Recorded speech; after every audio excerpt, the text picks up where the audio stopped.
The mega auction for IPL 2025 is just around the corner, and with that, I figured I would do a prediction slash an analysis video of what our favorite team, Royal Challengers Bengaluru's auction strategy can look like.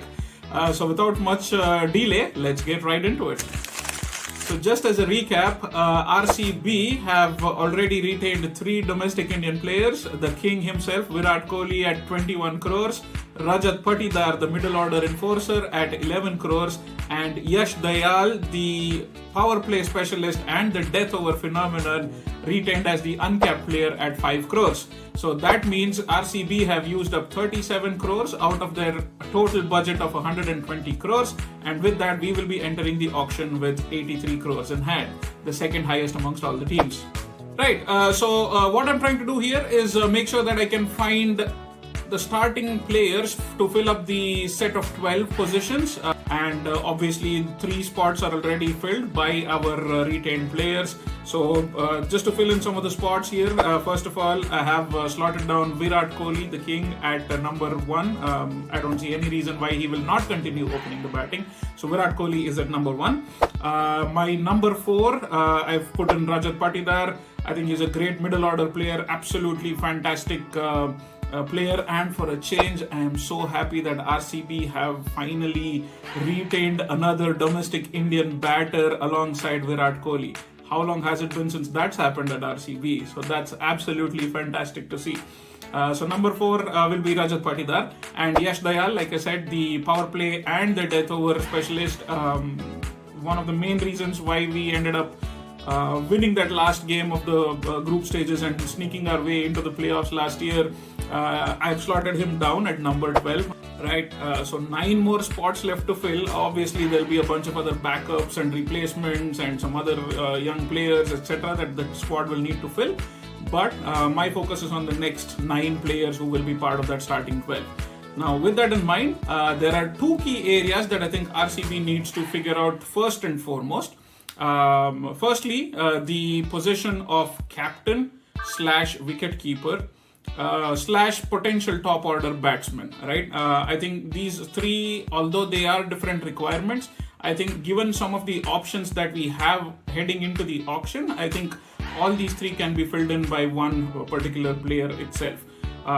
So with that in mind, I did list down a few options, but very realistically, the most likely candidate to make a homecoming back to RCB looks to be, in all probabilities, KL Rahul. Now, bear in mind, all of this kind of depends on the position at which every player enters into the auction, the order in which they are pulled from their particular sets. So as a recap, there are 2 marquee player sets, a total of 12 players divided into 2 sets. So the first set has folks like Josh Butler, Rishabh Pant, Shreyas Iyer, Arshdeep Singh, Kagiso Rabada, and Mitchell Starc. So that's going to be the first set of marquee players that comes out. And then the second set is going to be KL Rahul, Yuzvendra Chahal, David Miller, Liam Livingston, Mohammad Siraj, and Mohammad Shami. So that's going to round off the set of 12 marquee players. Now, given the budget that RCB has and some of the other potential competitors who might be looking to fill these specific roles like the captain slash wicketkeeper batter, realistically, I feel like someone like a Rishabh Pant, although he would be my personal first pick, just given the kind of money that a team like Punjab Kings have, I would imagine Pant going to Punjab Kings. So with that, I think the next best option would be KL Rahul. Local boy, knows the ground, knows the conditions very well, played in RCB for a few years before moving on to Punjab later on, and then eventually to Lucknow. So realistically, I feel KL Rahul is the one who will likely be heading back home to RCB. Let's see if that happens. Auction dynamics, funny things could very well happen. Like I mentioned, in that set of marquee players, of the set of 12 players, RCB, I think, should be targeting 2, if not 3 of those players, and that will eat up a considerable amount of our budget. So depending on where KL Rahul ends up popping up in that second marquee list, RCB might be in a good enough position where some of the other teams have already spent a good chunk of money, so we might not have to pay a little extra for him. Or on the flip side, if he comes a little bit earlier, uncertainty about who else might be left later in the marquee list might push teams to kind of go after someone like a Rahul as well. Time will tell, but my pick to make his way back to RCB as the captain and as the wicketkeeper is going to be KL Rahul. Now, once we fill the position of that captain who can provide that longer stability for RCB, not just for the next 3 years, but maybe for the next 6-7 years, I think the next biggest position that needs to be filled is the role of a frontline spinner. For anyone who followed RCB's season last year, the campaign was kind of on and off in patches, obviously, but one glaring gap was the lack of a genuine world-class wrist spinner, and I think RCB was found wanting in that department, not just while playing at Chinnaswamy, but especially while visiting other grounds and other venues which are more spin friendly as well. So with that in mind, we have to fill up a spinner as quickly as possible in the auction and make sure that we have set aside a good amount of budget for that player. And who better than Yuzvendra Chahal, again another homecoming potentially on the cards, for strange reasons let go of by RCB a few years ago, and for stranger reasons let go of by Rajasthan Royals heading into this particular auction. Hey look, I don't know what else Yuzvendra Chahal needs to do to prove that he is worth his weight in gold. The highest wicket taker in IPL history, highest wicket taker for RCB, despite having left the franchise several years ago, has an excellent record at even a ground like Chinnaswamy Stadium. Makes all sense to bring someone like Yuzvendra Chahal back. I think whether we get KL Rahul or not, I think RCB has to do whatever possible, and please bring Chahal back home. Alright, so now RCB has filled the requirement of a captain and a wicketkeeper / a top order batsman as well. They've also filled the requirement of a genuine world-class leg spinner. What are the next areas that RCB needs to be targeting? Clearly, evident through all sorts of records, no matter what kind of facts and data you look at, RCB has always been a batting heavy team. And it is very counterintuitive when you think about the kind of surface that they're playing on. Chinnaswamy, an absolute belter of a wicket, smallish ground, high altitude play, so the ball, once it's hit in the air, it stays hit and it just flies out of the park. With all these things considered, as a franchise, it just blows my mind why RCB does not focus on strengthening their bowling, because it is the bowling department, world-class bowlers, high-quality bowlers that are required to make a difference on a surface like the Chinnaswamy Stadium. Batting, yes, we need top-class, top-quality batsmen, but I think that is probably still an area when you have a few, solid elite-level batsmen already in the mix. You probably don't have to go splurging on other batsmen as such. Even semi-good batsmen can still kind of make an impact on a surface like Chinnaswamy. So for me, the next area of focus has to be the pace bowling department. And for this, I want to make sure that we get 2 picks who can lead and complement the bowling attack along with Yash Dayal. So it's an absolute great deal that we have retained Yash Dayal, but in addition to that, I'm looking for 2 more genuine world-class overseas pacers. Now, this can be, and I think should be, a mix of an overseas bowler and a domestic bowler. So here are my options for the first pick. This bowler needs to be a leader of the pack. Guys like Yash Dayal and the third seamer that we pick up should all be able to rally behind this bowler, but this first pick needs to be the one who sets the tone right up front in the power play and is able to bowl well in the death as well. But one way or the other, he needs to be the leader of the pack. He needs to be the driving force and starts from ball 1 of the innings and sets the tone for the rest of the bowling attack. So my top 3 or 4 picks in this bracket would be Kagiso Rabada, Mitchell Stark, Trent Bolt, Mohammad Shami and Arshdeep Singh. So these 5 bowlers, I think amongst all the list of domestic and overseas bowlers that we will have on display at the auction, I think RCB has to do whatever possible to try and get at least 1 out of these 5 names. It's going to be interesting because 4 out of these 5 names are going to be a part of that marquee set of 12 players. Rabada, Stark, Arshdeep and Mohammad Shami are all going to be in that marquee list, which means depending on when they come out from the hat in that auction, depending on what position they come out at, RCB may or may not have enough money at that point. Let's say if they've already splurged on someone like a Yuzvendra Chahal or a KL Rahul, or if those guys haven't come yet, RCB needs to make sure that they can still keep aside a decent amount of purse so that they don't get outbid for someone like a Chahal and a Rahul later on as well. So it's going to be absolutely interesting to see how that dynamic works out. But given all considerations and situations, my first pick potentially could be Kagiso Rabada or even a Mitchell Stark. I think both have already proven quite a bit in the IPL, and they are the leaders of their respective international teams when it comes to being the frontline pace attack bowler for them. So with that in mind, Rabada or Stark would be my first picks. But the other option, as I mentioned earlier, is Trent Bolt. Luckily, he comes in a little later in the auction, not part of that marquee set. So if at all we cannot afford any one of these other 4 players, we could look at going after someone like a Trent Bolt later on, assuming we have the purse available to be able to chase it. Good thing about going after Bolt is that Rajasthan Royals do not have any right to match cards left, so they will have to outright bid and get that player. So that is at least one positive that I think could work in our favor if we were to go after Trent Bolt. Now, depending on who we get in this first set, the other bowler needs to be a complementary bowler to this first mainline bowler that we pick up. So if we pick up, say, either one of Rabada, Stark or Bolt, then I would like my second seamer to be a domestic bowler. You could look at guys like Mohammad Siraj, Avesh Khan, T. Natarajan, excellent options. All these are going to be great options. Even Siraj, although he's not been retained by RCB, I think depending on how the auction goes and if he's going for a reasonable price, I think RCB might still be tempted to use an RTM card for him.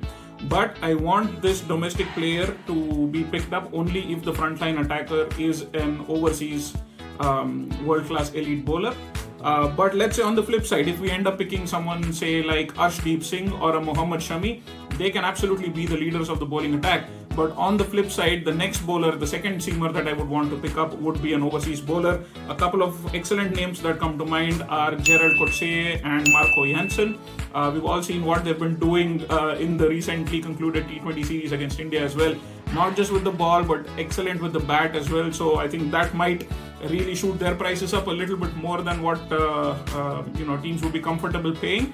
But again, just given that they add that bowling option in the batting option in the middle as well, I think that really increases their value. So yeah, pick up one of the overseas frontline bowlers and then go after a domestic one, or pick up one of the frontline Indian seamers and then go after another overseas bowler as your second pick there.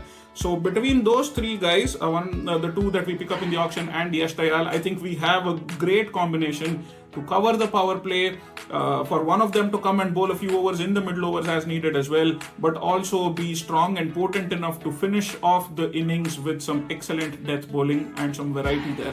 So that would be my pick to set up the pace attack. Alright, moving on.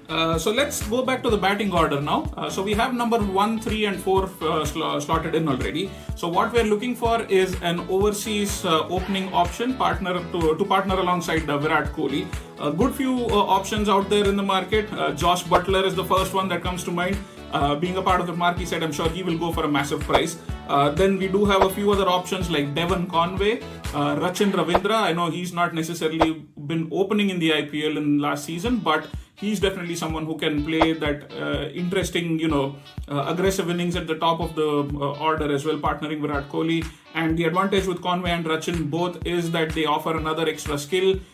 Conway gives you the wicket-keeping option, Rachin Ravindra gives you that left-arm off-break option as well, and they are both left-handers. And I think for a long time now, RCB has not had really good quality left-hand batters in their top 5 or 6, and that I think has hurt us quite a bit in the past as well. So I think having a left-hander there could be an absolutely wonderful option there. A few other options to think about. Will Jacks, obviously someone who played a massive and a crucial role in RCB's revival in the second half of last season. He can be picked up with an RTM card if need be. He comes much later in the auction though, so I'm not sure if RCB will be comfortable and patient enough to wait for him and use an RTM card for him, but it might not be a bad ploy given a lot of the teams would have exhausted a lot of their purse, and if RCB can hold on to a decent amount when Will Jacks comes up much later in the auction, I think they can use an RTM card to bring him back, and I think he can do an excellent job at the top of the innings alongside Virat Kohli.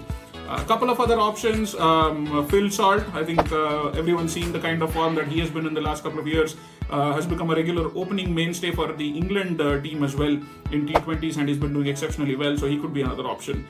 Another name that I just want to throw out there is potentially someone like a Mitchell Marsh. Now again, he's not going to be your opener, but let's say we pick up KL Rahul, for example. He can be the opener now instead of or to partner alongside Virat Kohli, and someone like a Mitchell Marsh can be your number 3 batter. The reason I bring this up is because we've seen the kind of affinity that both Andy Flower and Mo Bobat have for a medium pace all-rounder who can really hit a long ball. We saw that with the kind of investment they made in Cameron Green last year.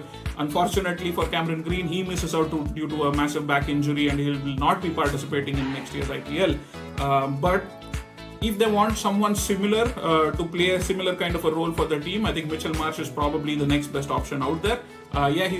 He's definitely not set the IPL stage on fire, but I think under the right circumstances, with the right kind of a team, I think he can probably, be an excellent option that could be picked up by RCB as well.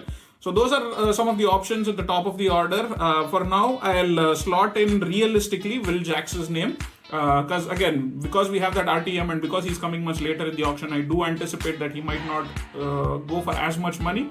So RCB can be a little bit smart in the initial part of the auction in the marquee set and pick up guys like Chahal, Rahul, and one of the seam attack leaders, and keep the rest of the money for someone like Will Jacks later on, and not really splurge on someone, say, Joss Butler. Although the prospect of a Joss Butler and Virat Kohli opening partnership at Chinnaswamy sounds mouth-watering, realistically, I think there are higher, bigger, targets that RCB needs to go after and not spend their money at the top of the order. All right, so that takes care of 1, 2, 3, and 4. Now let's move on to number 5. This, I think, has been one of the most critical positions that RCB has failed to address time and time again in the IPL, in the auction, and through some of the players that will break through the ranks as well. I can barely recollect any player in all of RCB's 17 years history who has made the number 5 position their own. Primarily because this is a position where not a lot of teams prefer having an overseas player. Some teams do, but teams typically tend to have an overseas opener and then a enforcer or a power hitter at number 5 or 6. But RCB has never really had that quality batsman in the middle. So this is, again, I think an area that we definitely need to focus on. And my first pick, again, I'll throw out a couple of options here. Venkatesh Iyer, left-handed batsman, can bowl a few medium pace overs as well, has been in excellent form over the last few years, was one of the key reasons why KKR was able to win that title last year as well. Came in as a floater in the middle order as and when needed at different points of the innings, and was absolutely able to change the course of the innings from that point on. So brings a lot of value, but I think given the kind of impacts that he's had, I think he will probably be quite expensive in the auction. So realistically, I think getting someone like a Venkatesh Iyer might be a little hard for RCB to accomplish. A couple of other options. Rahul Tripathi is another one. Has done incredibly well previously with SRH and with Kolkata Knight Riders before that as well. Again, has somewhat moved to the top of the order now, has played at number 3 for the most part in the last few years, but I think if needed, I think he has all the kind of skill set and the mentality and the experience in IPL to be able to make an impact at number 5. But for me, the first pick that I would go with, my first choice for number 5 would be a player like Nitish Rana. Couple of reasons why I would like to see Nitish Rana in RCB. Firstly, because of the left-handed option, absolutely, can be very, very impactful, especially in the middle overs against the spinners. It's always great to have a left-right combination in the middle. Definitely throws teams into some sort of a confusion as to what kind of bowler to bring on if you have both a righty and a lefty in the middle. So I think that is definitely a key factor. Plus also the fact that he has pretty much spent his entire IPL career over the last several years now playing in those positions at either number 4 or number 5. So imagine the likes of Rajat Patidar and Nitish Rana covering those number 4 and number 5 roles. You have some very solid, proven middle order Indian batsmen who can absolutely take on the spinners, but can also be very effective against the pace bowlers as well. So, and he also offers a little bit with the ball as well, just as an extra option if the teams need one. But I think given the kind of style that he plays with and the kind of position that he's comfortable playing in, and also the fact that he's a proven player, didn't really get to do a whole lot in the last couple of years of the IPL. So I feel like he might not go for as high a price. So I think that might be a very sneaky and a smart buy depending on how the auction is going. Let's look at batsman number 6. So here I would like to have an overseas enforcer, as I was talking about earlier, or some sort of a power hitter. David Miller is the first name that comes to mind. Marcus Stoinis is the second name that comes to mind. David Miller, obviously another left-hander, has proven around the world in multiple T20 leagues and for South Africa over the years as well, the kind of impact that he can have playing through those middle overs through till the death and finishing games off for the teams. I think he will probably go for a decent price as well. Although given he is in that initial marquee set, I feel like teams might be a little bit hesitant to splurge too much on him, just because they would want to have a decent purse left to go after other key positions later on in the auction. So the fact that he's coming up in the marquee list might work in some teams' favor to kind of get him at a slightly lower than average price for him. Other option, like I said, Marcus Stoinis, excellent with the bat, excellent with the ball, easily gives you at least 2 overs guaranteed every single game, and that is a very, very big skill to have. Same thing with his batting. I think off late he's been playing much higher up the order, but again, someone who can come at 4, 5 or even 6 and make a critical impact for the team. Although I have a very strong feeling that Lucknow Super Giants will be using their right to match card for Marcus Stoinis. What other options remain then? If David Miller, again, here there's a right to match card for David Miller at Gujarat Titans as well. So if Miller is gone, Stoinis is gone, who are our other options? Rovman Powell, Tim David, Azmatullah Omarzai. These are some of the other names that come to mind. I think Powell, probably is the better amongst the other options, I guess. Rovman Powell has a lot of experience, has led the West Indies team too. Yes, we have not seen the best of him in the IPL, but I think this might be a great opportunity to utilize someone like him in the right position at a new franchise, fresh view for him, as a fresh, take on things for him as well. And I think he can create a massive impact. Big hitter, can finish games off, and again, can provide a couple of overs of seam up, overs in the middle as well. So I think that could be another potential option that we look at. Another fun fact, again, comes from Rajasthan Royals, who do not have any right to match cards left. So teams can, straight up go and bid for him and try and get his services. Alright, last 2 positions left to fill. For number 7, again, this is where I would like to see a domestic Indian player. Again, doesn't have to be a massive name. This is where I think we need some exciting young player to come in and kind of really take the attack to the bowlers in those crucial death overs. So I do have a few names listed out here. Some obvious names that come to mind are guys like Jitesh Sharma, Abdul Samad, Samir Rizvi. All these are kind of guys, Ashutosh Sharma, for example. All these guys have made a name for themselves, kind of batting in these lower positions and seeing the team through. But one other name that I would want to throw into the mix is Abhinav Manohar. Again, has done reasonably well for Gujarat Titans whenever he's been given the opportunities in the last couple of years.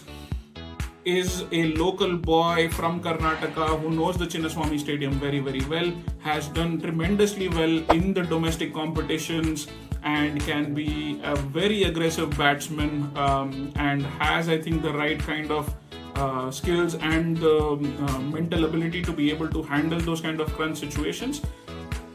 It is a punt, but I think it is a punt worth taking, primarily because I don't expect someone like Abhinav Manohar to cost as much as some of these other names that I mentioned earlier would go for. So I think could be a very value buy, bargain buy kind of a player who can probably have a massive impact on RCB's fortunes next year. So my first pick for filling that number 7 slot would be Abhinav Manohar. Right, that leaves the last position, slot number 8 to fill. This is where I would like to see another quality spin bowling option who can also provide a little bit with the bat. What are some of the names that come to mind? Ravichandran Ashwin is the first one. Obviously, excellent through any phase of the game. Has done exceptionally well in the power play, can bowl in the middle overs as well. So he's always been someone who's reinvented himself, picked up new skills and new things to kind of work on and improve himself over time as he's getting older. But again, the age might be probably the only factor that could probably hinder teams from going after him. But having said that, I think he still has a lot to offer, especially now over the last couple of years, the kind of improvements he's shown with the bat, specifically in the T20 format. He's always been an excellent test batsman, but to kind of reinvent his batting to be that aggressive and score vital runs for the team and be that free floating option in the middle for Rajasthan Royals, again, might be an excellent pick for RCB. Again, comes from Rajasthan Royals, who do not have any RTM cards, so that could be something we keep an eye on. On a couple of other options, Krunal Pandya, left-handed batter, has done reasonably well with the bat, but bowling I think is where he's kind of always gone under the radar. Throughout his IPL career, I think he has a 7.5 economy, I guess, which is absolutely mind-blowing given the fact that he's bowled most of his overs on a pitch like the Wankhede Stadium while he was with Mumbai Indians, and now more recently moving to Lucknow Super Giants. So Krunal Pandya I think can be another excellent option there. I don't know, number 8 is probably a little too low for him in the batting order, but I think he still can be that utility player who offers a lot with both bat and ball. Another couple of options, Washington Sundar, I think he'll be an excellent pick too, but I think given his recent performances in the test series against New Zealand, I think his stock has definitely gone up, so he might go for a much higher price than RCB will be able to afford. Another option, an overseas option, would be someone like a Mitchell Santner. Excellent player, gun fielder, gives you a little something with the bat as well when you need some quick runs. I think he ticks a lot of boxes. Again, one of those low-key Kiwi players for whatever reason, guys like Devon Conway, Daryl Mitchell, Mitch Santner, all these guys are always low-profile kind of players and have always flown under the radar, but I think the kind of value that a Mitchell Santner would bring to this team would also be absolutely fantastic. So those would be my picks. My first amongst those realistically would be Ravichandran Ashwin, just because of how much he might potentially go for compared to someone like a Washington Sundar or a Krunal Pandya, for example. Right, so that kind of rounds up my list of what I potentially feel could be some picks that RCB can go after and what I hope they go after. Again, this is all kind of with the assumption that RCB wants to kind of do things a little bit differently and a little bit better than what they've done in previous mega auctions. RCB has traditionally never been a team that has gotten the auction right. So it's definitely an area of concern for fans, obviously, but they have started well with the retentions, at least. I think they got their retentions absolutely spot on. Now it's up to them to fill in the rest of the blanks and make sure that they really focus on the areas that need to be addressed, and that kind of set things up for a very successful next 3 seasons for RCB. Right? Time will tell. This upcoming weekend is when the auction happens, so we'll keep a very close eye on who are the players that will be part of the 2025 batch for Royal Challengers Bengaluru. This is Shravan signing off with Willow and Leather. Thank you once again for all your support. I'll catch you in the next one. Cheers.